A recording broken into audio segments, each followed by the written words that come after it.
Centre Mohamed Hassan Louazani pour la démocratie et le développement humain. حول مسألة الهوية اخترت أن تحاضر في هذا الموضوع.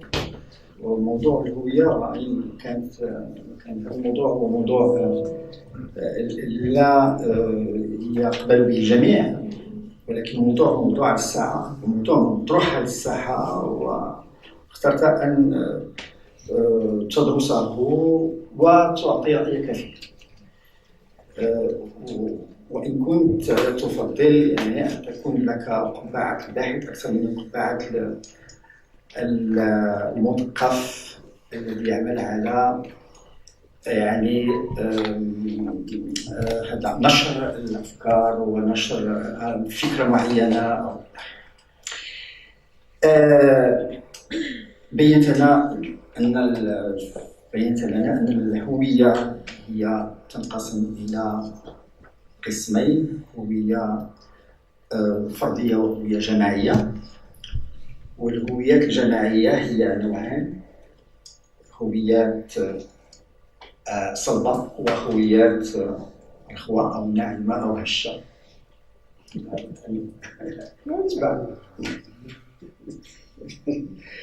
وحدث لنا الأشكال، وكان هذا الكتاب هو في الواقع حول أشكال، وأنت تهتم كثيرا بمسلسلات بناء الهويات وأدلجتها إلى آخره. وهذا كتاب حول هذه الأشكال، أشكال الهويات سواء الصلبة أو الرخوة، وهي 3 أشكال في شكل ثنائيات: هوية حصرية وفي مقابل هوية متعددة، هوية موروثة في مقابل هوية مكتسبة، وهوية كلوية أو شمولية في مقابل هوية انتقائية.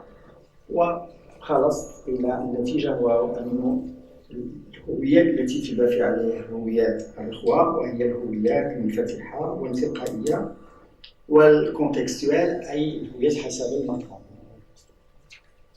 وفي الأخير وحده موقفك بأنه العيش المشترك، لا أردنا أن نعيش عيشا مشتركا وعيشا يعني عيش جماعي مشترك في التسامح وفي قبول لبعضنا البعض.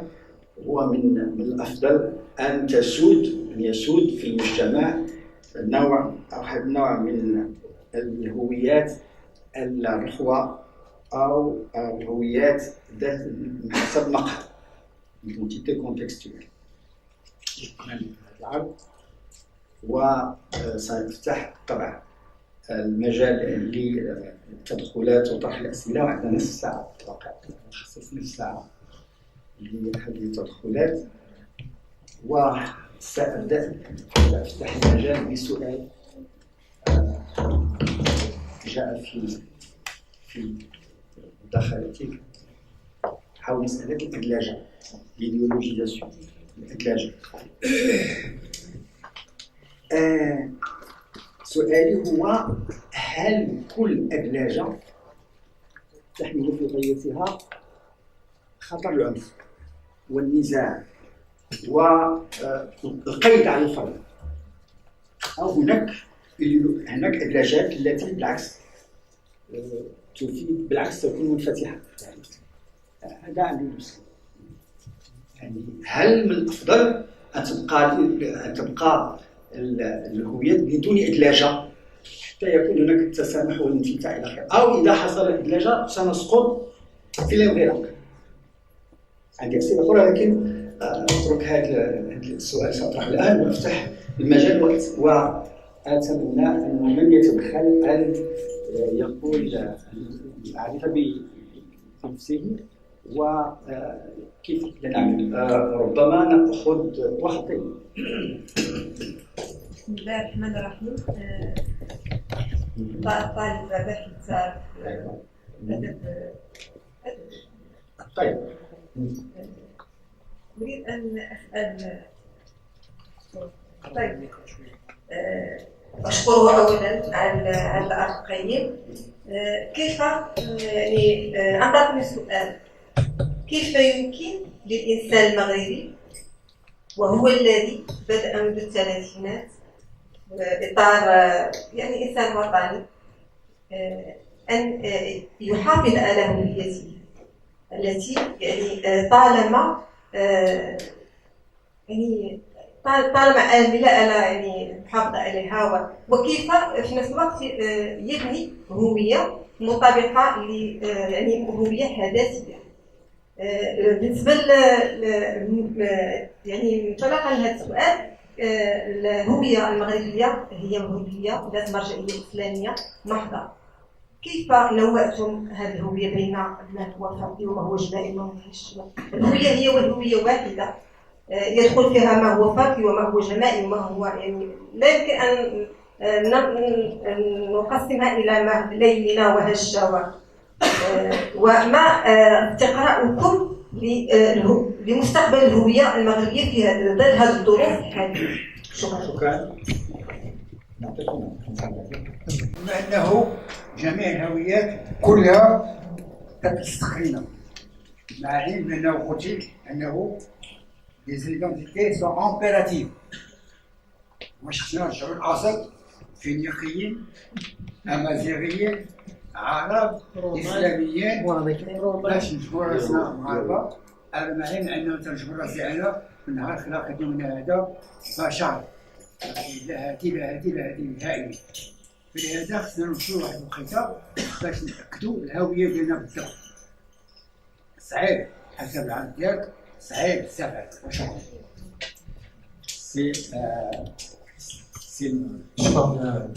شكرا أستاذ المقدم. الاسم ديالك doctorant en droit international. Si j'ai bien compris de ce que vous avez normalement exposé, c'est que normalement il y a deux sortes d'identités collectives et individuelles. Vous avez parlé de la question de dureté, la question de qu'elle soit molle ou dure. C'est une question de normalement dans quelle acception? Il y a une acception politisée, enfin, acception on peut parler de, par exemple, pour les chercheurs scientifiques. Il a une autre, enfin, l'objectif, donc, c'est les recherches. Donc, les recherches, normalement, elles se sont centralisées sur la question d'identité, individuelle, pour chercher, pour trouver l'objectivité. Alors que pour politiser idéologie la chose, c'est là l'acception dure, c'est-à-dire qu'il veut bien profiter de question d'identité, pour profiter, pour passer un message, pour centraliser les choses, pour la question que vous avez évoquée, la question d'identité totalitaire, question univoque, question de restrictive, ça c'est politique. C'est-à-dire que normalement c'est une idéologie. Alors que pour normalement l'identité individuelle sur laquelle ils se concentrent les chercheurs, soi-disant scientifiques, c'est là où il y a la recherche, là où il y a la question de toute une interaction, une constructivité. Enfin, c'est une approche constructive. C'est-à-dire que c'est ça la base de la question d'identité collective. C'est l'individu qui fait le collectif. Et il va pénétrer là-dedans, il y aura toute une interaction entre le collectif et entre, soi-disant, l'individuel, et va, c'est-à-dire, il aura la possibilité, c'est-à-dire d'agir sur le collectif, en même temps de le recevoir. Vous avez parlé de hiérarchiser. C'est-à-dire que M. Comte, philosophe, par exemple, qui sont, je suis musulman, je suis arabe, je suis marocain, je suis amazigh, je peux être c'est-à-dire c'est une hiérarchie, mais dans chaque contexte, c'est-à-dire que l'identité contextuelle, je peux me positionner. Par exemple, je vous donne un exemple, j'ai fait des études en étranger, c'est-à-dire en France, il y a un Français qui me dit, vous n'êtes pas comme les Marocains, parce que je suis bien intégré avec eux. Mais je fais ma prière, je fais tout, mais quand même, je suis avec eux, je comprends leur mentalité, je m'intègre bien avec eux. Si c'est la question, je protège mon identité, non, c'est dans le contexte-là. Donc, je résume ce que vous avez dit, est-ce que c'est vrai que le résultat à la fois stable. Vous êtes d'accord avec nous? Oui, quelle est je suis d'accord. La question, c'est que normalement, s'identifier, est-ce que s'identifier, c'est un jeu combiné de différenciation et d'assimilation de tout sujet. On regarde d'autres entités, qu'elles soient individuelles ou collectives.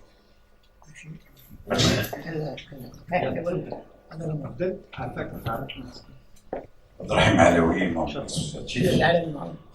Je remercie Simaël de poser cette séance, aussi à ses professeurs Hassan Hachim, qui nous a bien clarifié sur les identités et le contenu de son livre. D'ailleurs, on a bien compris les trois formes des identités, les trois formes binaires. J'en reviens, professeur Mahalmi, vous avez évoqué lors de votre intervention les identités minoritaires au Maroc. Vous avez évoqué aussi la Constitution 2012 avec la liberté. L'État n'est pas, comme je l'ai lu par un éditorialiste, n'est pas grossiste des identités communautaires, mais en même temps il est le garant des libertés individuelles. Je voudrais poser la question à Serge. Dans quelle position se situe, dans quelle forme d'identité se situe cette forme? Et la forme identitaire, c'est-à-dire des minoritaires. Il y a aussi dans votre livre un mot qui m'a interpellé, c'est la conception substantiviste. Que voulez-vous dire par ce mot pour plus d'informations? Merci. Je ne l'ai pas dit pour le livre. Vous ne m'avez pas dit, mais j'ai bien dit dans votre livre. Merci. السلام عليكم. عندنا اصبعي رئيس هيئة التواصل والبحوث. حقيقة تشكر في المسؤولين. وخصوصا دائما نقول انا مغربي يجب علي ان اتكلم اللغة العربية. يعني الكلمة العربية. لأن لو كنا مغاربة ونآمن بمغربيتنا، هي هويتنا هي.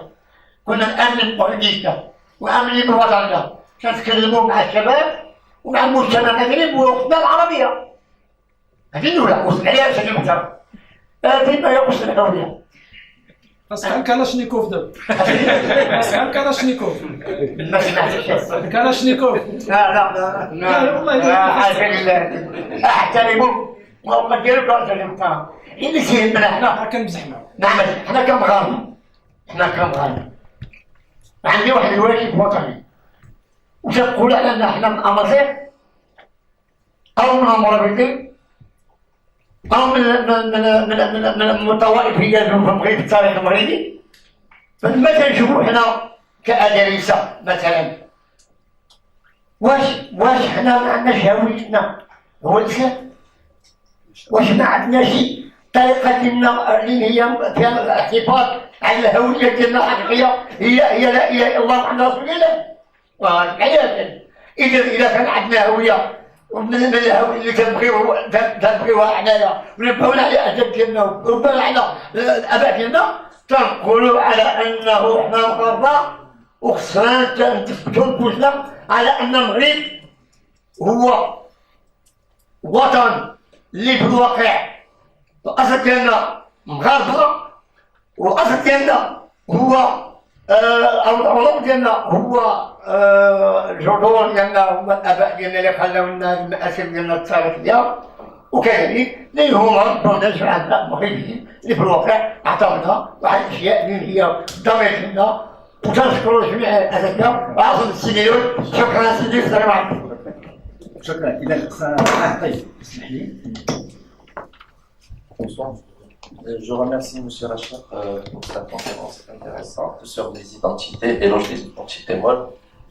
C'est un livre que j'ai déjà lu, puisque c'est le sujet de ma thèse de doctorat. Voilà. C'est la seule raison. Bon, c'est parce que vos écrits, monsieur, sont très intéressants, même le lointain et l'autre, et le proche. Alors, pour moi, l'identité est intimement liée à l'action. Là, je reprends le terme de Parker Parson sur l'action qu'il a définie comme la conduite humaine, individuelle ou collective, consciente ou inconsciente. Alors, pourquoi je donne cette définition? C'est pour faire une petite remarque.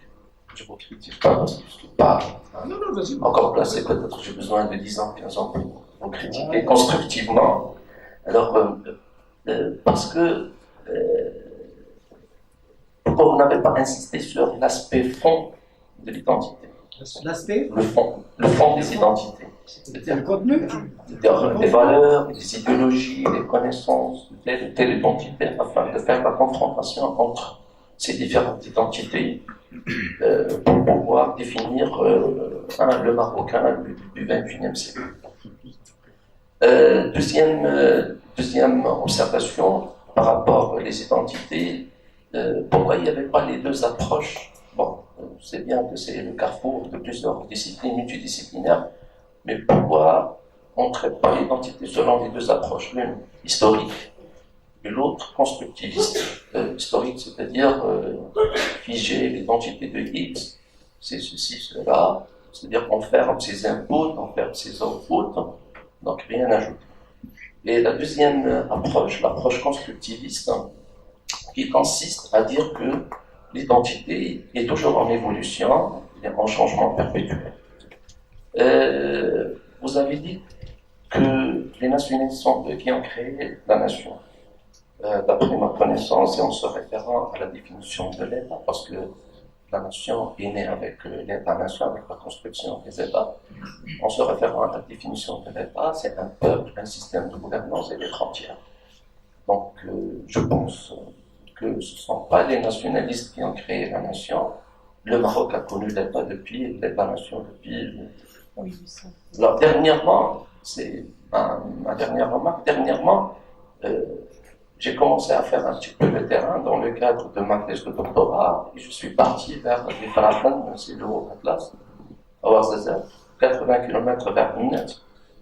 J'ai rencontré là-bas les gens pour pouvoir poursuivre un petit peu les traces de l'identité marocaine. Je suis surpris un petit peu par, bon, pas surpris, mais j'ai consulté un petit peu les informations que j'avais sur les Juifs au Maroc et leur histoire sur cette terre Maroc. J'ai découvert un petit peu les Berbères judaïsés, les Juifs berbérisés, ainsi de suite. Et je pense que dans ce livre, M. Rachid n'a pas signalé ce côté-là, c'est cette composante essentielle de l'identité marocaine qui sont les Juifs. Merci. Merci. نكتفي إذا بهذا القدر في هذه المرحلة نترك للأستاذ يجيب على الأسئلة التي طرحت. Je comprends que certains des intervenants ont dit voilà ce qu'il y a. Il y a une seule identité, c'est l'identité musulmane. À la limite, moi je prendrais ça comme objet d'analyse, c'est-à-dire vous allez faire partie de discours sur l'identité, que je respecte. Il y a des gens qui disent il y a une seule identité, il y a un seul islam, il n'y a pas plusieurs. Maintenant, moi je suis parti d'idéologies qui existent déjà. Je ne suis pas parti de ce que moi je pense être ou doit être le Maroc ou l'identité marocaine. Il y a ces autres qui ne ressemblent pas à Cheikh Reda. Il y a Rachid Reda. Et ils ne ressemblent pas à Mohamed Abdi. Ils définissent l'islam et l'identité musulmane de façon différente. Vous venez chez Allah al-Fassi, vous allez trouver une autre définition de ce qu'est le musulman, et ainsi de suite. Il y a des gens qui ont réfléchi sur l'identité. Dans ce livre, je me limite aux idéologies, c'est-à-dire des systèmes d'idées qu'on peut attribuer à des auteurs. Karl Marx, Karl Marx, Mao Tse-tung, Saïd Qutb, Mohamed Hassan Bouazani, des idéologies. Je ne parle pas de l'identité au sens ordinaire, qu'elle soit juive ou tribale, etc. Ça, c'est d'autres livres.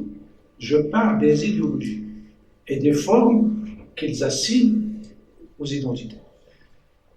Lorsque quelqu'un vous dit voilà, vous êtes musulman, vous n'avez pas le droit d'être marocain. Et vous dites non, je dois être marocain. Voilà deux points de vue différents. Pour lui, il faut parler arabe, il n'a pas parlé arabe tout à l'heure. Il a parlé d'Alija Mghribi.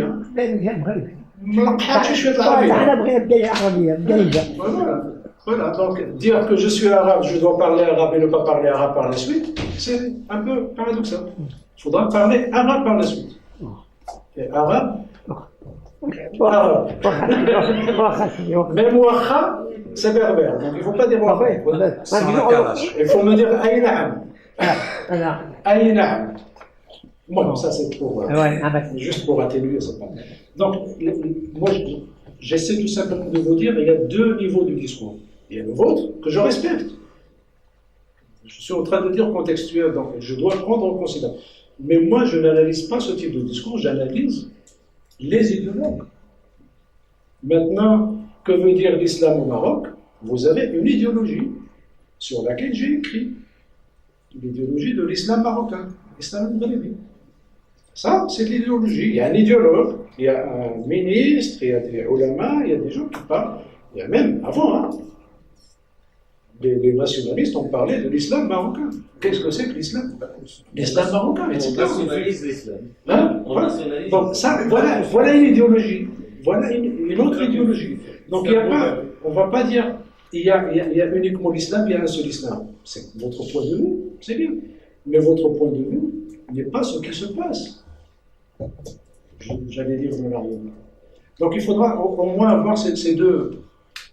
Mon objet, c'est des idéologies, d'accord, arabistes, amaziens et islamistes, pour aller très vite.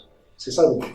Et je les analyse pas dans leur contenu, mais le contenu est important. Hein. Quand je dis j'insiste sur les formes, qu'est-ce que j'analyse?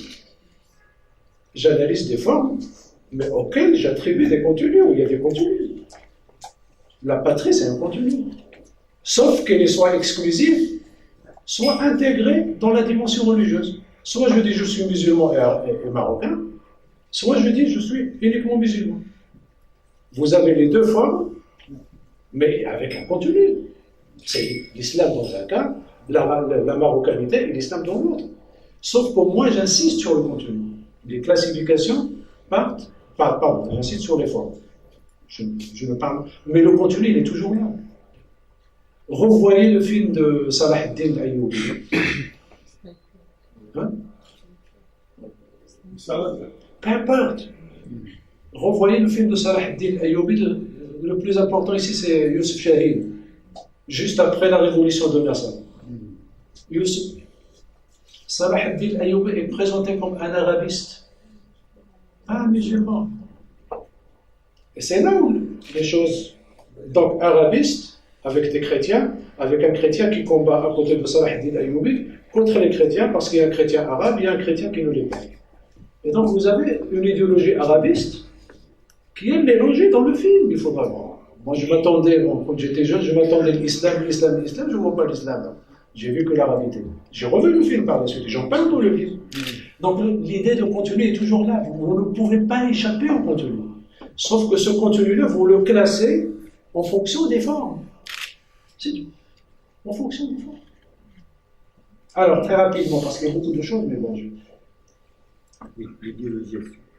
sur l'idéologisation, est-ce que fatalement,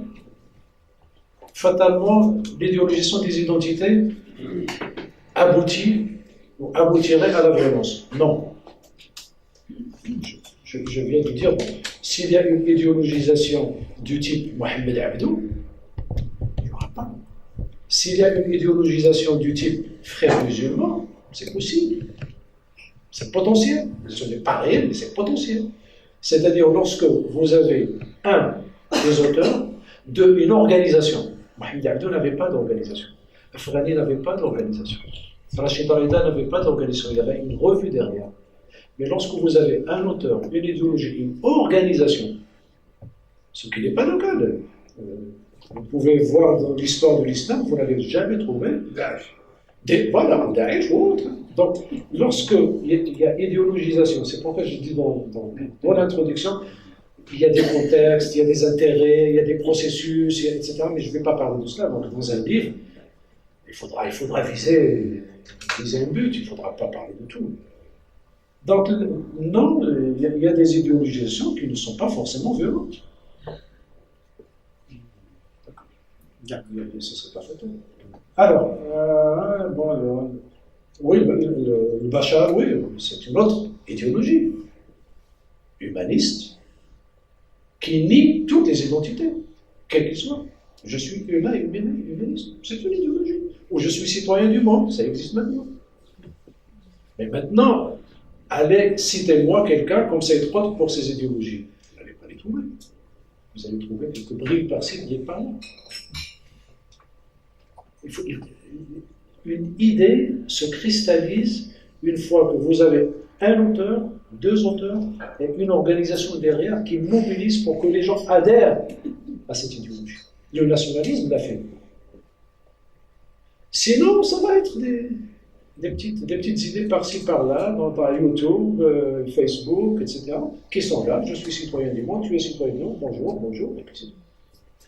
Les Lumières, avec les droits, etc., les humanistes ont idéologisé ça.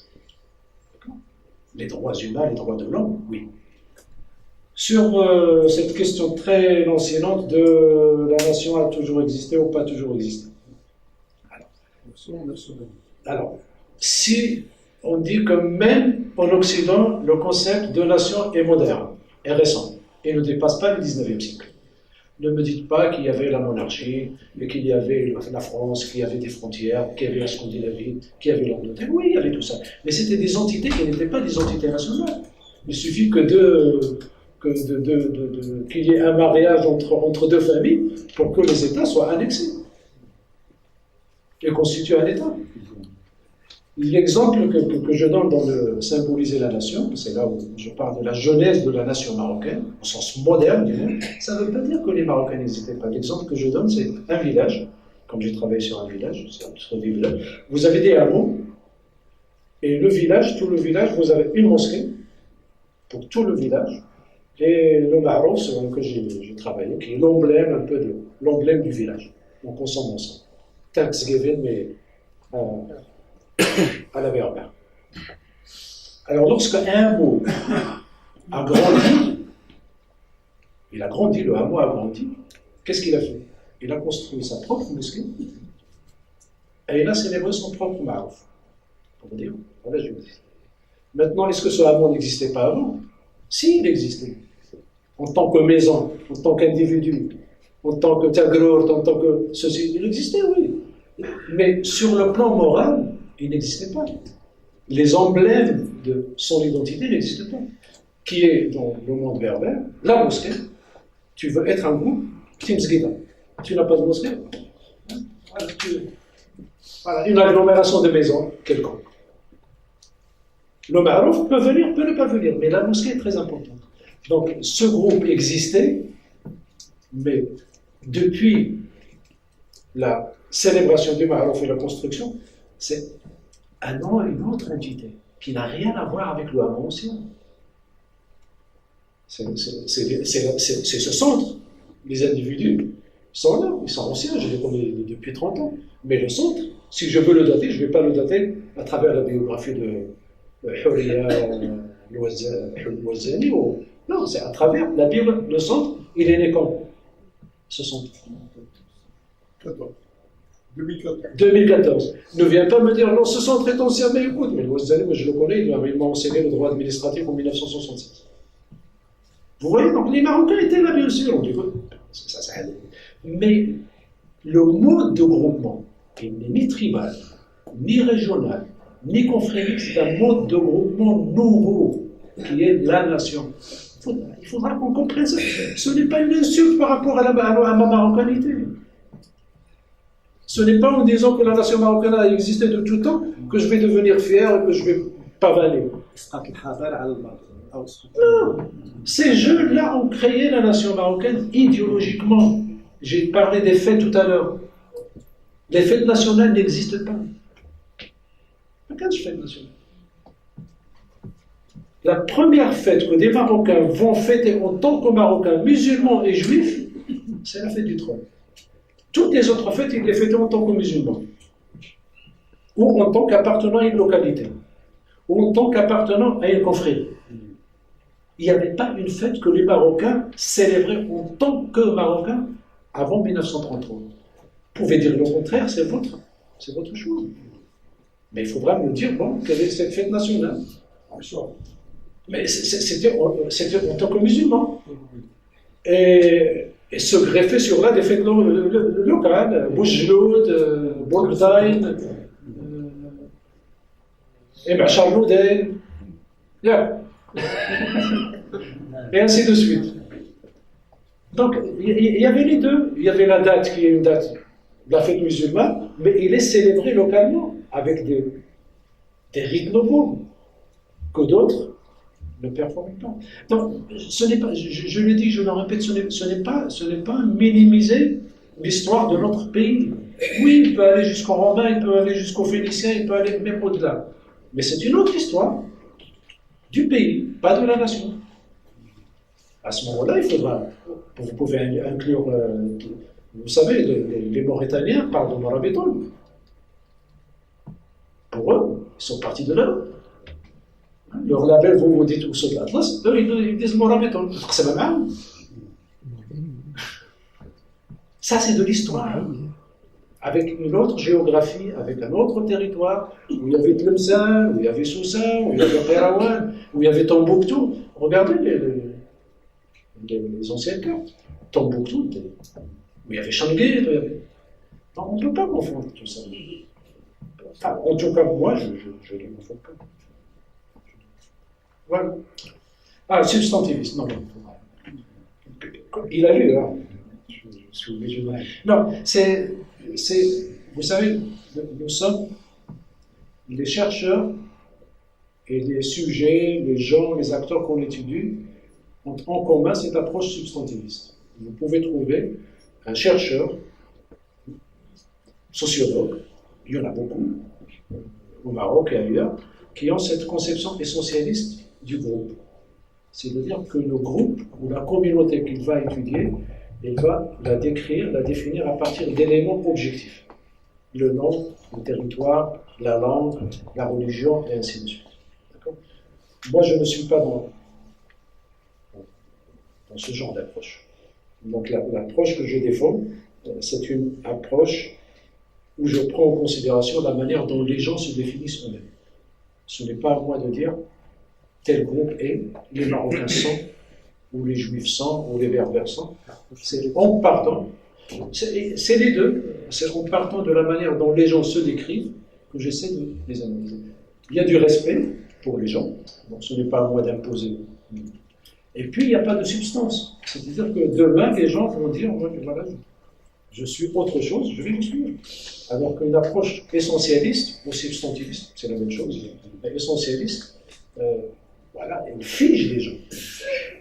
Et j'ai consacré tout un livre à cela. Donc, le livre Le proche et le lointain, c'est la manière dont les anthropologues occidentaux ont parlé de caractère marocain, de l'âme marocaine, de l'esprit juridique marocain, et ainsi de suite. Moi, je ne me vois pas dans ce genre d'approche. Donc, ce sont des approches. Et ceux qui parlent également de la mentalité marocaine, parce que je suis ce que je suis. Oui. Mais bon, mais moi je suis avec le groupe, je discute avec le groupe. Je ne suis pas non plus dans cette conception atomiste de l'individu. Que l'individu est une atome et qui n'a rien à voir avec le groupe. Non, l'individu est là en tant qu'individu, mais il y a également le groupe et il partage beaucoup de choses avec le groupe. Donc je ne défends pas l'individualisme au sens moral du mot, c'est-à-dire voilà, je fais ce que je veux et le groupe je m'en fous. Je suis dans une... Voilà, il y a un espace public, on discute, on délibère, comme on a fait tout à l'heure. Il discute, je discute, sans lui dire tu as tort, sans qu'il lui dise tu as tort. Hein, sans chercher à dire qui a raison ou qui n'a pas raison. On délibère. L'espace public, des espaces publics comme ça sert à la délibération. Avant, ça servait à l'endoctrinement. On venait pour dire aux gens, voilà comment il faut penser. Maintenant, ça a été dit tout à l'heure, c'est un échange. Et puis par la suite, chacun sort et puis il fait ce qu'il veut. عندما نقول هوية نعرف التدخل c'est Alors, هذه هي ما تكمل. إضافة مش تدخل. طيب عندما نتحدث عن الهوية بالنسبة لنا نحن المغاربة نعتز بالهوية المغربية ديالنا. نعتز لا نقول لا نبحث عن مرجعيتنا المسلمين وماشي شي حاجه اخرى. المهم حنا مغاربه وكن سمي تيجانيين ولا دقاوين؟ مسلمين صافي ما عنديش ديك هذوك فين نديروا اليوم هذوك تيجانيين دقاوين فين اللحوم؟ كيبقاو غير خير عقول المسلمين اللي هو إثنين وهذه فوائد لا نفضلكم الدور اللي قامت به الوطنيه نتكلم عن انا السؤال ليه باش تجاوب. نحن كنا مسلمين بحال التيجانيين هذوك يبقاو على زوايا وصافي. المهم لا يمكن ان ننسى الدور الذي قامت به الوطنيه المغربيه في الحركه الوطنيه في اثبات او في جمع شتات الهويه المغربيه التي حاول المستعمر ان يحدث بها الشروخ. قاموا بدور كبير في جمع شتات هذه الهويه، ونحن نعتز ونفتخر بالمغربيه ديالنا. ولكن إيجاز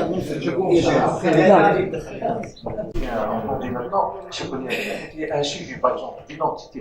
Il n'y a pas du mot ou n'importe quoi, qu'il y a un intérêt. M.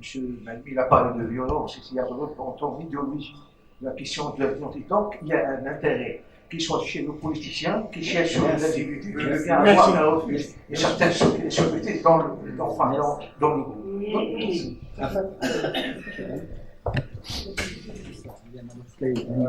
بسم الله الرحمن الرحيم. لا أول ملاحظة القضية ديال تنظيم الوقت يجب أن تكون هذه القضية ديال تنظيم الوقت يجب أن تكون ماشي غادي نوجه السؤال كندير فقط ملاحظة ما نديروش بحال البرلمان المغربي دائما نصف سؤال ونصف جواب. أنا شخصيا جيت من مكناس باش نسمع الفزة 300 كيلومتر ديال الطريق بعد طول. بسم الله الرحمن الرحيم. Je vais dédoubler ma question sur deux tranches. La première tranche, je vais la dire en français. Alors, pour moi, l'identité, c'est une appartenance. Je voulais bien que le sujet soit lié avec la problématique des Arabes actuellement. En bref, c'est quoi le rôle de l'identité dans le développement de l'être humain arabe? Parce que je pense que l'identité est l'accident grave provoqué dans le monde arabe. C'est vrai que l'identité, parfois, elle peut jouer un rôle qui peut créer beaucoup d'intérêt pour la personne. Je vous donne l'exemple.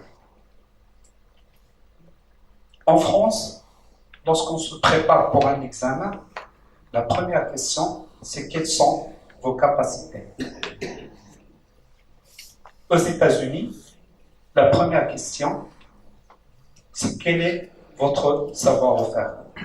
Peut-être chez nous au Maroc, la première question, vous êtes venu de la part de qui? Ma deuxième question en arabe. أقحم المتدخل أو ونسب اللغة العربية للعرب. أنا أقول العكس. اللغة العربية ليست لغة العرب، ولكن اللغة العربية تعريفا هو اللسان الفصيح الواضح، وكل من امتلك هذه الفصاحة الواضحة فهو عربي، ولا داعي إنساب اللغة العربية للعرب بشكل قصري أو قطعي. دليل على ذلك أن رسالة محمد صلى الله عليه وسلم أتت باللغة العربية، ولم تأتي إلى العرب وحدهم، بل أتت إلى العالم أجمع. لهذا اللغة العربية هي لغة الإنسانية وليست لغة العرب، لغة العرب، وكل من تكلم بها وأتقنها فهو بالضرورة عربي. وشكرا، وهذا هو السؤال. شكرا سيدي. واحد الله يحفظ الله يحفظ واحد السيد مازال نقول لكم واحد الدعاء لا غير واحد سؤال لما تنجيو قضيه ديال التفرقه كان حنا في عام 2012 كان عندنا الحمايه حتى عام 1930 وجا الاستعمار بغى يفرق ما بين العرب وما بين الامازيغ الظاهر والباطن شكون اللي قاموا ناس اللي رحمهم الله انما قال يكون غير الله يرحمه رحمه الله تبعنا ومسلمين لان قالوا كلمه الحق شنو قالوا؟ حنا مغاربه وما يمكن لي واحد يكتب ما بين هذا يفرق ما بين هذا والو حنا مغاربه وجا الاسلام مع سيدنا محمد ونزل المغرب والمغرب هو اللي اعترض الناس اللي هما خارجين على اللغه العربيه واللي خارجين على الدين الاسلامي. السلام عليكم. C'est toujours difficile de discuter des croyances. Des croyances et des croyances. Des convictions. Des convictions et des croyances. Je ne vais pas les discuter parce que c'est des croyances. Mais là, c'est un exemple d'une définition substantiviste. Tout celui qui parle l'arabe est arabe. Est-ce qu'on lui a demandé son accord? Il y a des gens qui parlent magnifiquement arabe et qui se disent il y en a, ils ne parlent pas un mot de l'arabe. Tu vas lui dire non, tu n'es pas arabe, parle l'arabe avant. Non. C'est ce que j'ai dit tout à l'heure. La conception substantiviste, c'est toujours il y a quelqu'un qui impose à l'autre une définition. Quel que soit l'accord de l'autre, on ne demande pas son accord. Et ça, c'est un exemple. Moi, je ne suis pas d'accord, il faudra que je le dise. Je ne suis pas d'accord pour dire tous ceux, ça c'est Hosri, tous ceux qui parlent la langue arabe sont arabes, et s'ils ne le sont pas, c'est qu'ils sont des arabes, mais non conscients. Vous voyez jusqu'où? Si tu dis فهو غافل يجب أن يؤدب. Donc moi, ce type, parce que moi tu le dis, moi je n'ai pas d'armée, tu n'as pas d'armée. Tu n'as pas de parti, je n'ai pas de parti, on parle. Mais imagine quelqu'un qui a le pouvoir d'imposer. Il va l'imposer dans le système d'enseignement, il va l'imposer dans les tribunaux, donc il va imposer son identité, alors que nous sommes pour quelque chose qui est beaucoup plus respectueuse de la manière dont les gens se définissent aussi. Donc, Jabri défendait une conception subjective. L'arabe, c'est celui qui se définit comme tel. Voilà. Tu veux rentrer, rentre. Tu ne veux pas rentrer. Tu parles arabe. On t'a inculqué l'arabe. On ne t'a même pas demandé si tu veux parler arabe ou pas. Donc, on t'a inculqué l'arabe. Et par la suite, non, je ne veux pas être arabe. Ce n'est pas mon point de vue. Mais s'il y a quelqu'un qui me défend, je ne vais pas lui imposer. Je vais lui dire, bon, tu parles bien arabe, donc sois arabe. On le dit beaucoup aux Amaziens. Lorsqu'ils défendent la majorité, ils la défendent en arabe, tout en disant nous ne sommes pas arabes, ils disent mais pourquoi tu parles arabe? Oui, je parle arabe comme je parle français, comme je parle anglais, comme je parle allemand. C'est pas parce que je parle allemand que je suis allemand. Donc vous avez ces niveaux-là. Le respect de ton autonomie à toi, de mon autonomie à moi, passe par laissez-moi me définir comme je le suis. Maintenant, tu veux te définir comme arabe, ce n'est pas à moi de dire non. Tu n'es pas arabe. Et malheureusement, l'histoire des identités dans nos pays, c'est passé de cette façon, c'est passé de façon autoritaire. À part quelques lumières, de temps à autre. Alors, sur le rôle de l'identité, je suis d'accord. Nous, on utilise beaucoup la fonction. On utilise, parce que le mot rôle, il a une autre acception. On parle de quelles sont les fonctions des identités. Pourquoi les gens ont besoin des identités? Pourquoi? Alors, je vais vous dire, pour les identités, on va dire ordinaires, pas منين شكون يسالك منين أصلك. Maintenant, il est possible que les gens font beaucoup plus attention à ton statut. Est-ce que tu es médecin, enseignant universitaire. Mais avant, c'est la première description que les gens veulent, ou la première information que les gens veulent avoir, c'est mon patient.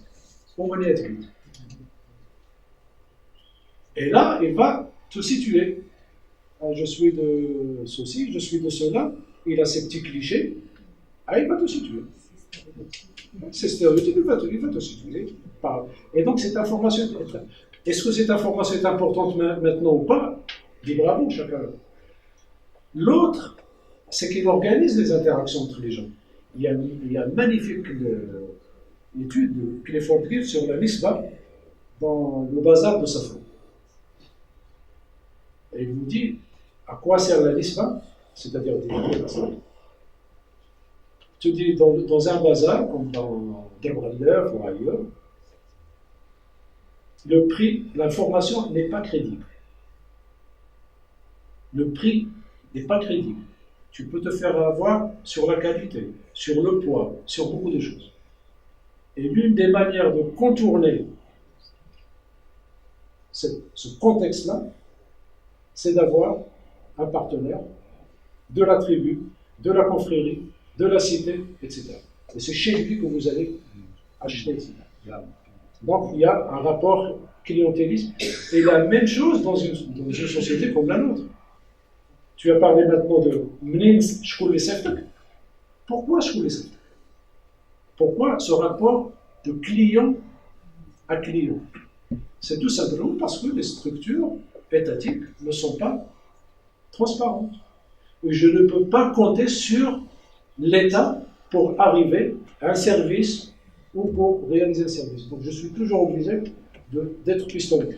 Mais si l'État était clair et transparent et qu'il rendait service à tous les citoyens parce qu'ils sont citoyens, à ce moment-là, bien sûr, être pistonné ne veut rien. Maintenant, est-ce que les gens sont pistonnés pour les passeports maintenant? N'importe qui peut avoir un passeport maintenant. Tu peux même suivre dans l'internet. C'est ridicule d'être pistonné pour un passeport. Maintenant, si vous avez un autre problème dans le passeport, oui. Voilà donc l'identité, il a ses fonctions d'organiser les interactions, d'organiser les mariages, traditionnellement, d'organiser les transactions commerciales. L'article doit être donné sur les sociétés de droit. C'est pas rien.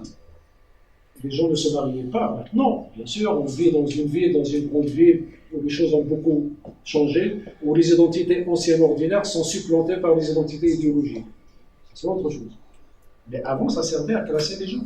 Lorsqu'il dit je suis marocain, lorsqu'il dit je suis musulman, il se classe par rapport à une communauté. C'est ça l'identité, c'est un système de classification. Donc moi je dis je suis pour un système de classification qui fait une part à l'autonomie de l'individu. C'est tout. Je ne dis pas...